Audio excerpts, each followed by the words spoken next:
Na po ang ating nasungkit na Indian Mingo po. Ang daming bunga na sa taas, medyo mataasan talaga po. Ay pag nasobra namang daming kuha, hindi naman maubos, kaya kumuha lang tayo ng kaya natin kainin. Pero kung titingnan nyo po yung paligid, yan, maraming nalalaglag.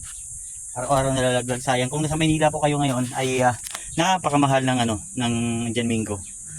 Dito nalalaglag lang, walang nangunguha, hindi binibinta.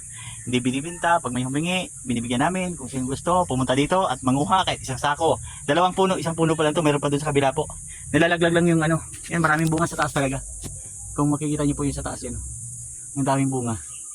Yan, ang daming bunga sa taas po. Kaso lang walang nangunguha. At ang masarap ngayon po ay manibalang siya po.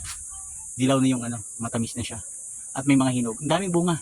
Siguro kung harvest mo to siguro ay baka mga 2 sako ka dito sa dami. Yan.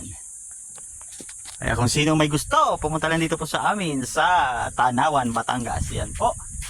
Thank you very much. Thank you for watching. Bye bye.